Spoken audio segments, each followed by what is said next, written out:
Hello and welcome. My name is John Stark from the Carrara forums, and this is my first ever tutorial of any kind.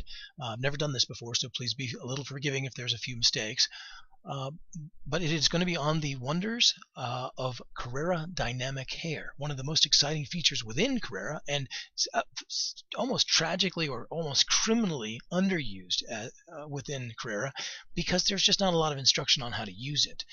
Over the last couple of days, I've made great leaps and bounds in understanding how the hair sim works, and you guys, I think, are going to be amazed and very pleased to see how incredibly easy it is to create your own hairs within Carrara and also to animate them in an incredibly realistic fashion that renders faster than the equivalent prop or figure hair, and also, of course, is much more realistic because it is actual strands of hair and behaves exactly like hair in most instances for even the most complex hairstyles. So what I've rendered here, this is a little AVI file, 4-second animation, very quick animation. I'll just get it looping here so you can see. Now this was a very simple hairstyle that I put together over the course of maybe 3 or 4 minutes, definitely less than 5 minutes. Did a quick little hair sim, added a very basic animation where the only thing that is moving, of course, is her neck from side to side, because all I care about is, I don't care about the figure, I care about how does the hair behave within the scene, because that's what's necessary for understanding the dynamics of the system. Now, I'm still learning this stuff, but I feel I've learned enough that I can share and sort of pass that on. And I don't want to be that guy who figures something cool out and just keeps it to himself, because too many of the great Carrara masters and experts that are out there have been so generous in sharing their insights. And so I just want to pass that forward. And plus, I really want to put Carrara Hair into the hands of even someone who's really brand new to Carrara, or even digital rendering and animation generally, and make that so that that's something, a tool that you can use right off the bat. I probably would have saved myself hundreds and hundreds of dollars in purchasing different hair sets that I've done over time from vendors of prop and figure hair, if I had known how to do this at the outset, which I never did. So let me just pause that for a second. So let's talk a little bit about just an overview of what Carrara dynamic hair is and why it's different from prop hair. For most of you who are listening, you're going to know that prop hair is like a helmet that you would load onto the figure. It has sheets of cloth-like texture where the hair is drawn onto the texture, and it has its place. I'm not going to scorn prop hair, and there's some really good ones out there. I'm thinking of 3 Dream, and I like some of Bice's and Out of Touch's stuff, and Mary. There are some good prop hairs, but when it comes to animation, you just can't use it. I mean, you could sit there for 100 years adjusting parameters and morphs to try to get that effect. It would never come a tenth of the way towards the realism that you're seeing on display with the dynamic hair. And the reason for that is the dynamic hair is strand based, and it's dynamic and reactive to your scene forces that you set up. So gravity will pull it down. If you have gravity set, the motions of your character will make it move in a natural and flowing manner. And if you were to introduce directional forces for things like wind, then it would react to that as well. If I took V4's hand, which I've done another test of this that I'll probably post the link so you can see the video, but if I was to take her hand up in a pose and have her brush her hair behind her ear, it would react to that. It would be pushed back by her hand, and I could even make it hold behind her ear, and then maybe slowly release over time, sort of like as we see. So the advantages to dynamic hair are just huge. Now, when I first came to Carrara, I came from a poser background, and I was looking for something that would render faster and was easier to pose with than Poser, because those were my main complaints about Poser. And also, I couldn't really do lighting very well within Poser. I ran across Carrara just by accident while I was actually scoping out and considering Voo, which is a much pricier software and is a great tool for creating landscapes. But I think Carrara, when I saw the feature set for Carrara and that it could also do landscapes, I was just blown away by the amount of things that it could do and do well from what I was able to see of other people's renders at the time. So I purchased it, and one of the first things that I noticed in the DAS store were these Carrara dynamic hair sets that are for sale by some of the DAS vendors. And I was just blown away by how realistic the hair is, how reactive it is to the light. It just looks like some of these things are just incredibly real. That looks almost like a photograph of the hair, at least. The render's not bad, but the hair is just incredible there, And so I'm just going to cycle through. These are some of 3D celebrities' hairs and some of Naomi's hairstyles.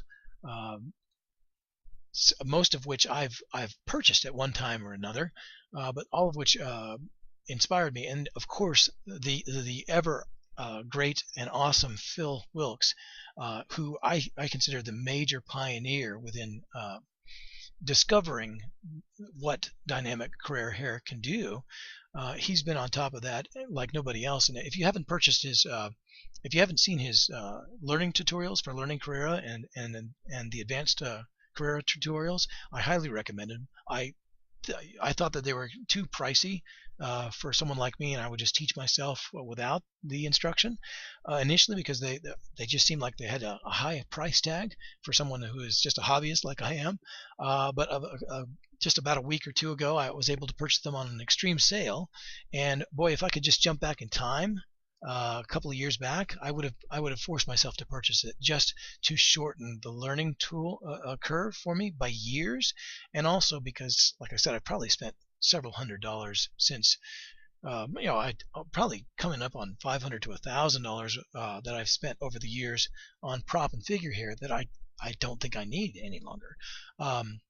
Well, it's nice to have it for certain circumstances, but take a look at some of what Phil W. is able to do, and a lot of what I'm going to be teaching is going to come from his playbook, from some of his tutorials. He offers a freebie on the Infinite Skills site for the Advanced Carrara series.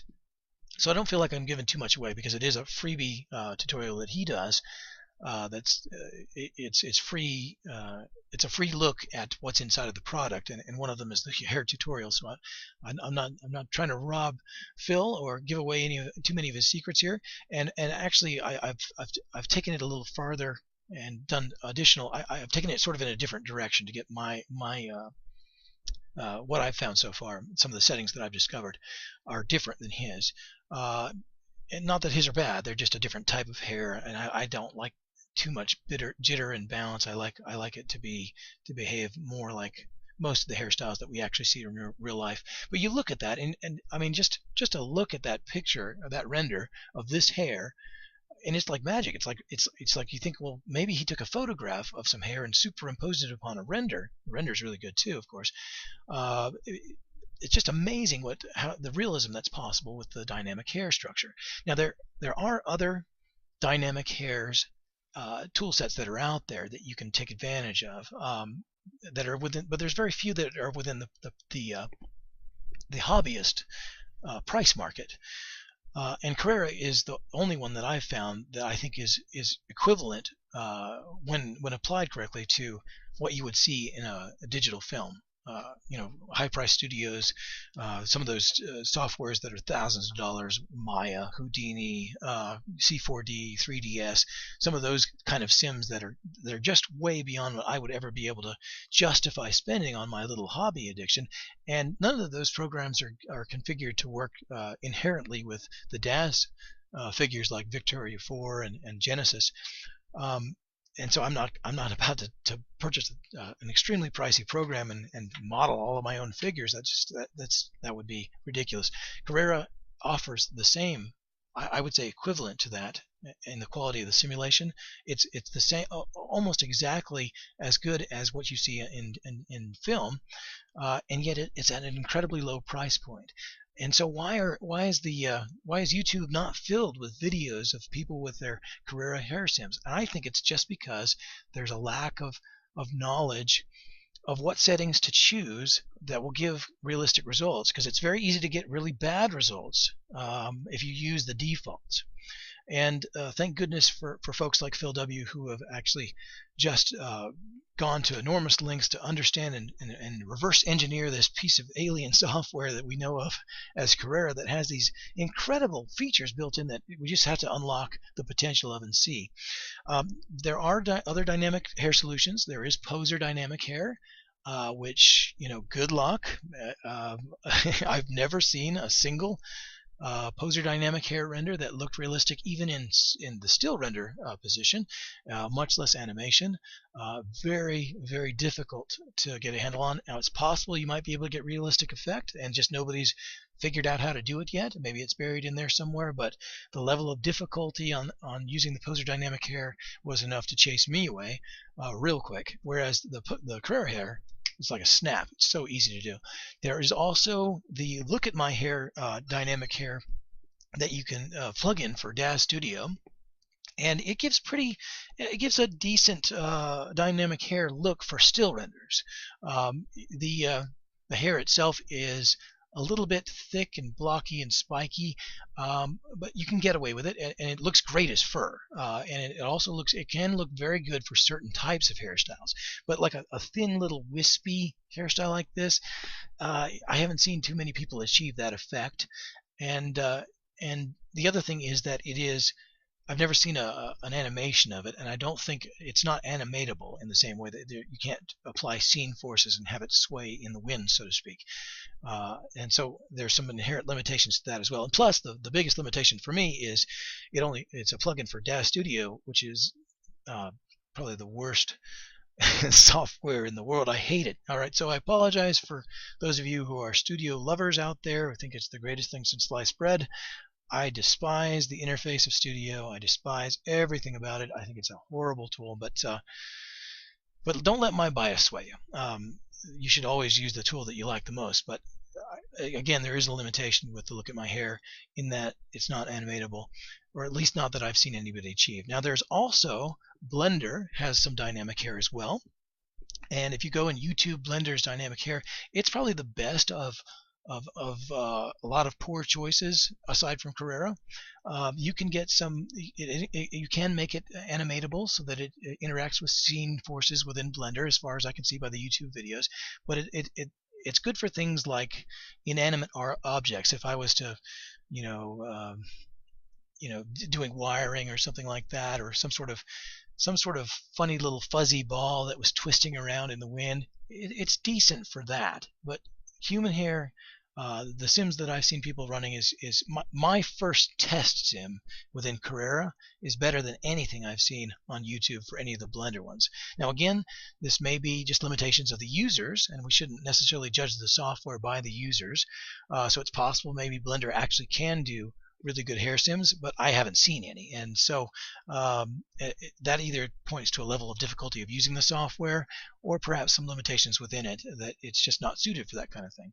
There are some, if you want to YouTube them, you can go out and look and see, and you'll see, probably, I think you'll agree with me that Blender, it's certainly at least animatable, but it's got a long way to go before I would consider it as a viable human hair sim.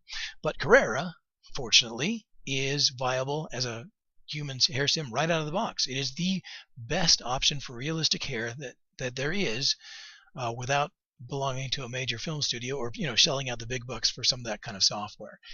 And it's equivalent to it. I can't really tell much difference. Once you get to a certain level of realism, then you're there. So I'm very excited about that. So I'm going to leave that as the overview for now, and over the course of the next set of tutorials, I'm going to lead you through how to make your own Carrara hair that is animatable and can be as complex as you like it. Here we go.